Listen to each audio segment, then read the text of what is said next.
Fall ceiling जो हमारे घरों में होती है, भले ही हम अपना नया घर बनाना चाहे या पुराने घर को रेनोवेट करवाना चाहे, लेकिन फॉल सीलिंग करते दौरान कुछ एक ऐसी टेक्निकल पॉइंट है जो हम इग्नोर कर देते हैं और उसके नतीजा स्वरूप बाद में हमें फॉल सीलिंग में क्रैक दिखने लगते हैं, पपड़ी बनने लग जाते हैं और हमारा डिजाइन और फिनिशिंग पूरी बेकार हो जाती है।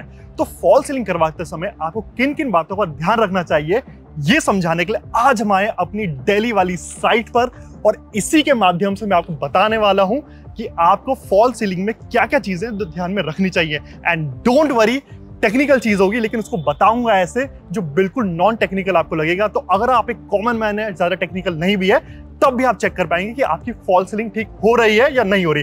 तो चलिए चलते हैं अपनी साइट पर।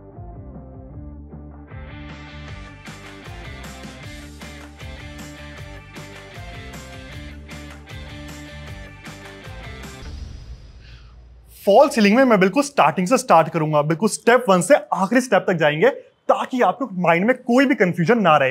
अब फॉल सीलिंग जब करवानी होती है तो सबसे पहले आप क्या डिसाइड करना चाहते हो? सबसे पहले डिसाइड होता है डिजाइन। अब डिजाइन आपके वहां कौन सा बनेगा ये मैं बता नहीं सकता क्योंकि ये आपके एरिया, आपकी पसंद और आपकी नापसंद के ऊपर निर्भर करता है, लेकिन कुछ एक गाइडलाइंस मैं आपको दे देता हूं ताकि आप जब अपना डिजाइन डिसाइड करो तब ये चीजें अपने दिमाग में डालकर उसके बाद डिजाइन डिसाइड कर सको। तो टिप नंबर 1 ये है कि अक्सर जो साइड में आप फॉल सीलिंग करवाते हो उसमें इस तरह के राइट एंगल बन जाते हैं जैसा आप स्क्रीन पर देख पा रहे होंगे, लेकिन ये ट्रेंड हो चुका है पुराना। अगर आपको लेटेस्ट ट्रेंड में जाना है तो एक बार यहां देखिए कैसे हमने जो कॉर्नर्स है उनको राउंड कर दिया है। और आप भी अगर अपने घर में फॉल सीलिंग करवाते हो तो मेक श्योर कि जो भी कॉर्नर्स है वो इस तरह से राउंड है, बिल्कुल राइट एंगल में ना कटे। तो एक तो हो गया ये तब है अगर आप साइड में पट्टे निकलवाना चाहते हो, लेकिन अगर आप चाहते हो एक सिंपल सोबर डिजाइन तो आजकल बहुत ज्यादा ट्रेंड है इस तरह की फ्लैट फॉल सीलिंग का जो अपनी स्क्रीन पर देख पा रहे होंगे। इसमें दीवार की तरफ कोव निकाल दी जाती है, इसको रिवर्स कोव कहा जाता है, लेकिन बीच की फॉल सीलिंग पूरी तरह फ्लैट रहती है। वहां पर आप अच्छी लाइटिंग से प्ले कर सकते हैं और ज्यादा डिजाइन की आवश्यकता नहीं होती क्योंकि ज्यादा डिजाइन आपने दे दिया, ओवर डिजाइन कर दिया तो आपका घर थोड़ा चीप लुक और थोड़ा ओल्ड फैशन में आ जाता है। एक बार आपने डिजाइन डिसाइड कर लिया तो अगली चीज जो आपके दिमाग में आएगी, जो अगला डिसीजन आपको लेना होगा वो ये है कि क्या आपको जिप्सम शीट में जाना चाहिए या फिर आपको पीओपी पाउडर की फॉल सीलिंग करवानी चाहिए। 95% ऑफ टाइम्स आपके पास यही दो चॉइस होंगी। इसमें मैं आपको सीधे सीधे गाइडलाइंस दे देता हूं कि आपको क्या करना चाहिए। अगर आप हमारी तरह इस तरह कर्व डिजाइन बनाना चाह रहे हैं, जैसे यहां कर्व्ड है, ऊपर से डोम आ रहा है, ये सब पीओपी में पॉसिबल हो पाता है, जिप्सम ऐसी चीजें पॉसिबल नहीं है, उसमें ज्यादातर स्ट्रेट डिजाइन बन पाते हैं। अगर आपका स्ट्रेट डिजाइन भी है तब भी मैं कहूंगा आप जिप्सम को मत यूज करिए, आप पीओपी की यूज करिए। इसका सबसे बेसिक लॉजिक ये है कि जिप्सम की कई सारी शीटें आती हैं, उनको आपस में ज्वाइंट करके फॉल सीलिंग में लगाया जाता है। अब जहां से वो होती है ज्वाइंट, बीच में लगाया जाता है ज्वाइंटिंग टेप, उसको पेंट कर दिया जाता है। प्रॉब्लम ये है कि कोई भी जब नया घर बनता है उसमें थोड़ी बहुत मूवमेंट होती है, कुछ मिलीमीटर की सही लेकिन मूवमेंट जरूर होती है। मूवमेंट आते ही जिप्सम जहां से जुड़े हुए हैं वहां पर आपको क्रैक दिखने लगता है। ऐसा नहीं है कि हर क्रैक दिखेगा, लेकिन अगर एक घर में लेट्स से 500 जॉइंट लगे हैं उसमें से 2, 3, 4 आपको दिखने लग जाएंगे और बाद में बहुत बड़ी सरदर्दी बन जाता है। लेकिन पीओपी में इस तरह की कोई भी दिक्कत नहीं होती, इसलिए जिप्सम और पीओपी में मैं आपको कहूंगा कि आप पीओपी ही चूज करें। जिप्सम सिर्फ तब यूज करें या तो आपके बजट की दिक्कत है, क्योंकि पीओपी लगभग 10 से 20 रुपए महंगी पड़ती है जिप्सम के मुकाबले, या फिर आपका जो व्यू है वो ये है कि 2-3 साल रहना है या फिर रेंट के लिए देना है, आप कम खर्चा करना चाहते हैं तो ठीक है, फिर आप जिप्सम में जा सकते हैं। अदरवाइज अपना घर बनवा रहे हो, अच्छा बनवाना चाहते हो तो ऑलवेज गो फॉर पीओपी। चलिए, एक बार आपने मटेरियल डिसाइड कर लिया, उसके अगला सवाल आता है कि आप ठेकेदार कैसे ढूंढेंगे, किस तरह का ठेकेदार होना चाहिए। जब भी ठेकेदार ढूंढो 2-3 पॉइंट्स है जो आपको ध्यान में रखने चाहिए। सबसे पहला पॉइंट यह है कि जो भी ठेकेदार हो उससे कह दो भाई अपनी पुरानी साइटें दिखाओ।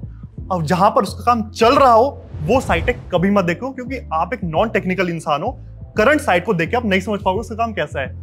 उससे बोलो जहां काम कंप्लीट हो चुका है वहां दिखाए, वहां लोग रहने लगे हैं, ग्रेट। आप उनसे जाके बात कर सकते हैं, पूछ सकते हैं कि काम कितनी तेजी से खींचा गया, क्योंकि अगर काम तेजी से खींचा है इसका मतलब यह है कि जो कॉन्ट्रैक्टर उसकी फाइनेंशियल स्टेबिलिटी ठीक है, वो अपने आप काम खिंचवा सकता है। वो हर बार आपके पास नहीं आएगा पेमेंट के लिए, पेमेंट तो करनी है, लेकिन कई बार क्या होता है जो छोटे कॉन्ट्रैक्टर होते हैं जिनके पास पैसे की थोड़ी किल्लत रहती है, वो हर 2 दिन 3 दिन में आपको परेशान करेंगे पेमेंट के लिए, और आप इससे दुखी हो जाओगे और इससे थोड़ा रिलेशन भी खराब होते हैं।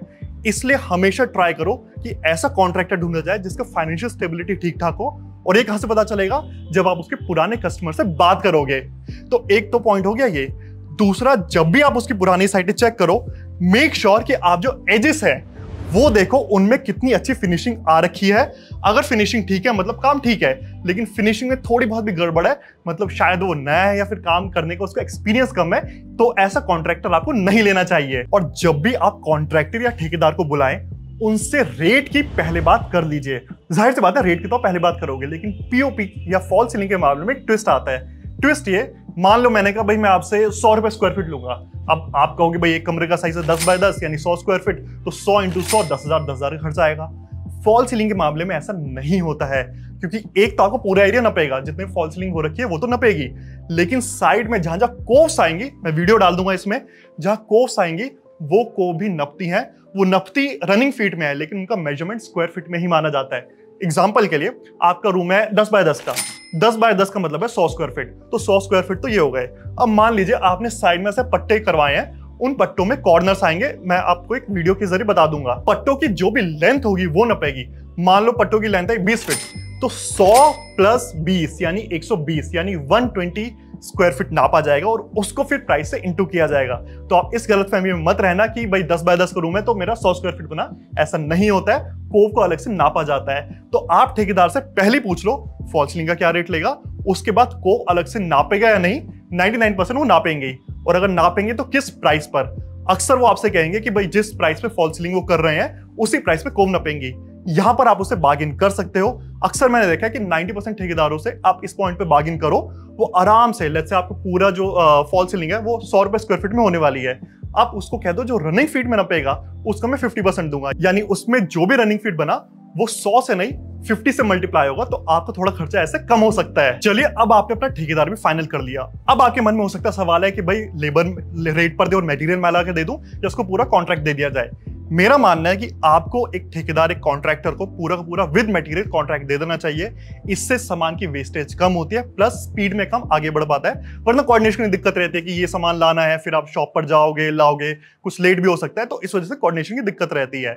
इसलिए विद मटेरियल आप एक ठेकेदार को काम दे सकते हैं, लेकिन सामान चेक करना आपकी जिम्मेदारी है। और वो कैसे चेक करोगे अब मैं आपको वो बताता हूं। अब मटेरियल चेक कैसे करना है उस पर मैं आता हूं। आपका ठेकेदार आपकी साइट पे मटेरियल लाने लग जाएगा।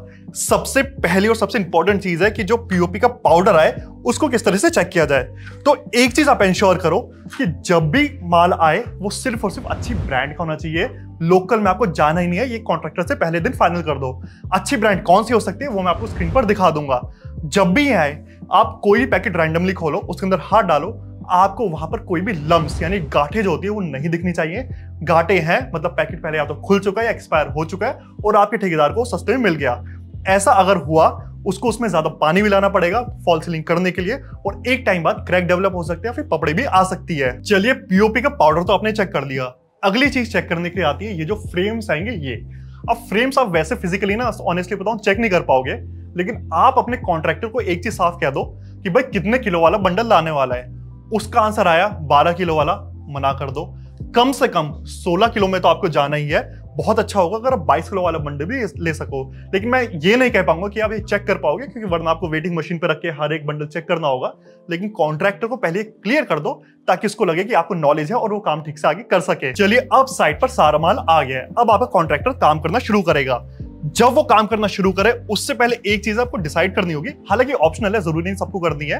वो ये कि अगर आप टॉप फ्लोर पे रहते हैं तो जाहिर सी बात है आपकी जो छत है वो गर्म हो जाएगी, जिस वजह से आपका फ्लोर भी गर्म रहेगा, खासकर अगर आप नॉर्दर्न इंडिया में रहते हैं। अगर आपका घर भी टॉप फ्लोर पर है तो जाहिर सी बात है ये प्रॉब्लम आपको भी आ सकती है।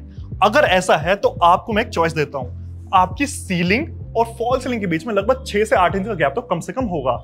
उसके बीच में या तो आप थर्माकोल डलवा सकते हो, रॉक वूल डलवा सकते हो, ग्लास वूल डलवा सकते हो। ये तीनों ही चीज आपकी जो गर्मी है उसको नीचे पास ऑन नहीं होने देगी। इनफैक्ट इसके लिए मैंने एक वीडियो भी बनाई थी बड़ी इंटरेस्टिंग, जिसमें मैंने ये तीनों रख के दिखाए थे और एक्सपेरिमेंट किया था भाई नीचे का टेम्परेचर कितना कम होता है। तो आप इन तीनों में से कोई भी ले सकते हैं। हालांकि मेरा रिकमेंडेशन ये है कि आप रॉक वूल लगवाइए, यानी आपकी सीलिंग और फॉल सीलिंग के बीच में, ताकि आपकी जो हीट है वो छत से नीचे की तरफ पास ऑन ना हो सके। चलिए अब आपके कॉन्ट्रैक्टर ने काम करना शुरू कर दिया होगा और आपकी जो फ्रेमिंग है वो बांधना शुरू करेगा। अब जब फ्रेमिंग बनती है तो कई सारी टेक्निकल पॉइंट है वैसे जो देखने चाहिए, लेकिन वो एक इंजीनियर देख सकता है। मैं मान के चल रहा हूं आप एक आम इंसान है तो बहुत ज्यादा टेक्निकल में नहीं जाएंगे। कुछ एक पॉइंट आपको बता देता हूं। अब यहाँ पर इस फ्रेमिंग को देखिए, सबसे पहले आप इन वाली फ्रेमिंग को देखिए, इनको कहते हैं मेंस, जो इस तरह से गए हुए हैं, जो छत से फास्टनर के जरिए ज्वाइंट करे गए हैं। यही असल में आपका सारा बोझ संभालते हैं और इनकी आपस की दूरी 2.5 फीट से ज्यादा नहीं होनी चाहिए। अब इसके ऑपोजिट जो ये सारे फ्रेम्स गए हुए हैं, इनको कहते हैं क्रॉस। इनकी आपस की दूरी 1.5 फीट से ज्यादा नहीं होनी चाहिए। हालांकि मैं एक चीज क्लियर कर दूं, यहां पर कई बार डिजाइन की ऐसी रिक्वायरमेंट होती है कि इनकी जो दूरी है वो थोड़ी कम या थोड़ी ज्यादा करनी पड़ सकती है, तो इसको आप बिल्कुल लकीर का फकीर मत बनिएगा इस पर कि ऐसा ही होना चाहिए, थोड़ा बहुत इसमें आगे पीछे चल सकता है। इसके अलावा फास्टनर किस तरह के होने चाहिए, जॉइंट किस तरह से निकालना चाहिए, लेवल किस तरह के निकालना चाहिए, बहुत टेक्निकल हो जाएगा।